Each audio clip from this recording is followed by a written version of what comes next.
Hello and welcome to a very special episode of What Do You Call It podcast. I'm your host, GB.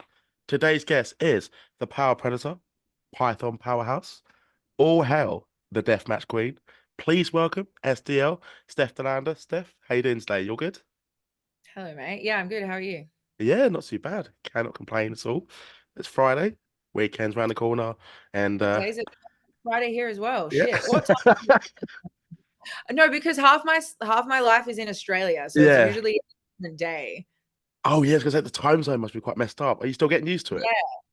Well, no, I still haven't because they're a day ahead in Australia. Yeah. So I'm like trying to figure out my life. But what time is it in England? Are you in England? So at the time recording, it's 24 past 6 p.m. in the evening. Oh, the time difference actually isn't as much as you would think it is. Yeah, Wow, that's crazy. I learn awesome. something new every day. So it's still evening, but early enough to do the interview, and I appreciate your time. Um, I know you might not be in the best mood because you're currently seeking justice for the Las Vegas screw job. So it occurred on Yeah. TNA Rebellion last weekend. Some fans have even said you're actually the uncrowned TNA Knockouts champion. As a fan, I certainly think you've got a point. Interference with PCO, the return of Sammy Callahan. So, Steph, tell the fans your initial reaction after losing the match to Jordan Grace for the TNA Knockouts Championship. Yeah, I mean, as you said, I am still seeking revenge for the Las Vegas screw job. I've called every single person in the TNA office multiple times. They're all not answering. They're Yeah. leaving me on red. Tommy Dream is running away from me. I just know it. I know that's what's going on behind the scenes. Um, yeah, I just have so many questions, like PCO and Sammy Callahan Hmm. aren't knockouts, so I Nope. don't know why they were involved. And then Jordan Grace laid her hands on an official, which I think there needs to be ramifications for that Yeah. at the very least. That's instantly a rematch. DQ for you. Yeah. Yeah. You get to wrestle again. But at the moment, I mean, the final scoreboard, the result itself, unfortunately, Jordan Grace beat you. I know. And the thing is, I am no stranger to underhanded tactics. But what I Mhm. didn't expect was someone like Jordan Grace, who prides herself on being the hardest worker in the room, Yeah. to, use my own shenanigans against me. I did not plan for that. Not to add to the conspiracy, but do you think it was a coincidence?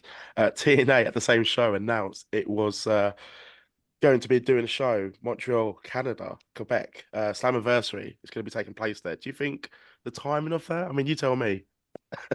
It's all very convenient. Yeah. That night that I'm screwed, they announced that not just any show, Slammiversary, our biggest show of the year, Hmm. is in Montreal, which is the home of the screw job. Yep. Lots of questions. If there's someone you need to talk to, Bret Hart, I think he'll have your back on Well, that. you know what? You know what? I was on a show with Bret Hart 2 weeks ago, and he told the story of the screw job Yeah. from the horse's mouth. It was wild. But he was like, oh, I So can relate. Oh, no, 2 weeks yeah, ago, if you could yeah, time but travel. now I'm like, I should have stood up and I should have punched my boss in the face. That's what I should have done. So, look, lessons to be learned. I know I'll be keeping eyes in the back of my head in Yeah. Montreal. That's for sure. Fair enough. Fair enough. Last night on TNA Impact, you and Con challenged PCO and Jordan Grace next month at TNA Under Siege. What can the fans expect in this upcoming tag match? Well, I have a score to settle with Jordan, and Hmm. Con definitely has a score to settle with PCO. And also, three out of the four of us are like gigantic human beings. Hmm. And one is like 4'2", but she's pretty jacked up. So I think between the four of us, it's going to be a very interesting match. And I think there's going to be a lot of hard hits in that match. That's for sure. Mm. Some revenge there, and then hopefully it results in a future title match, which could be in Montreal. Who knows? But I'm looking forward to see how it pans out. Yeah, I mean, I think at this point, they're gonna have to give me my rematch. I mean, everyone agrees Mm. online. I've been reading the tweets. Everyone knows I got I've seen them. screwed. They're out there. Yeah, they're out there. Everyone's on board. So yeah, I think it's gonna be only a matter of time before I get my rematch. It's going to happen. I've discussed in great detail TNA's UK tour. that took place last year, and I was actually lucky enough to be there in attendance. Fantastic. But I've not had a real pleasure of discussing their Down Under tour, which also took place last year. Featured you and your return to your home country. Tell me, how was this experience for you? It was awesome. Anytime I get to go to Australia and kind of bring home all of the work that I've done over in the States and kind of have that homecoming moment is really cool. Hmm. And getting to perform in front of the fans that have been following me my entire career. Like I see fans at these shows and they're like, I started watching you in 2017 and blah, blah. And I'm like, oh my God, that was like 3 gimmicks ago. This is crazy. So that is always cool.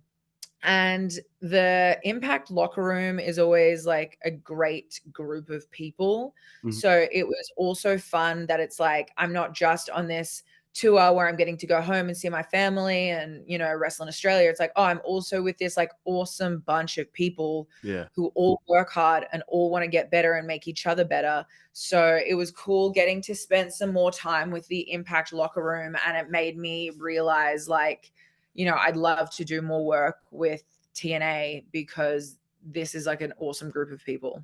Yeah. I mean, I was glad to see you return as well with Matt Cardona, but I will touch him in a minute. But I did actually find it funny as well that he did actually hold back with the fans there.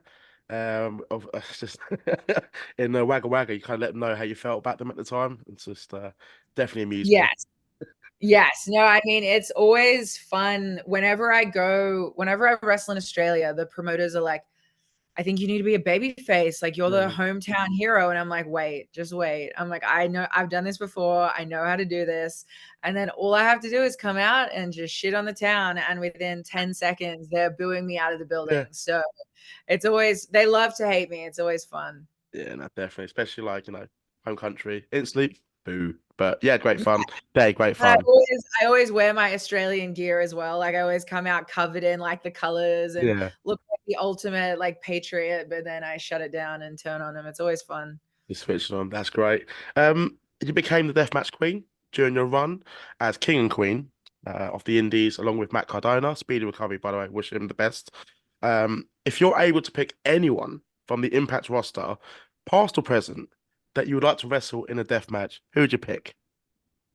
I know you're not the biggest fan of death matches. I know you do them and you do them well, but I know, like deep down, you're like, "Ugh, I think if I was ever gonna have to do a death match with anyone, I actually think I would do it with Chelsea Green.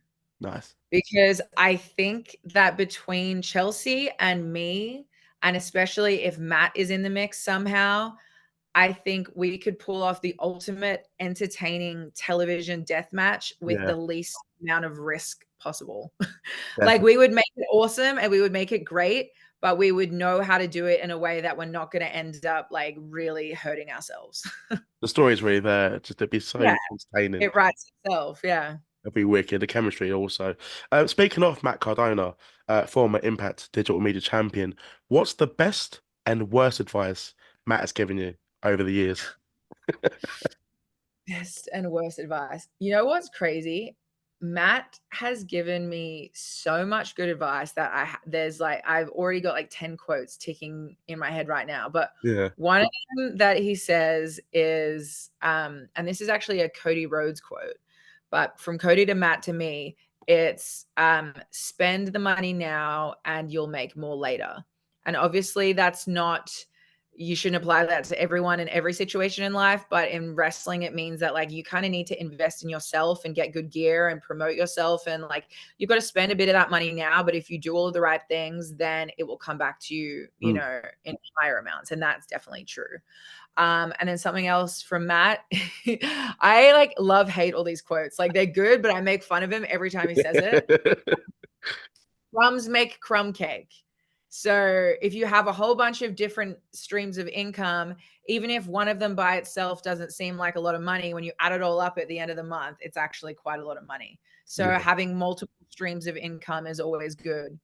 And then another one that he always says, oh, actually, you know what? This is my favorite one ever. This is my favorite.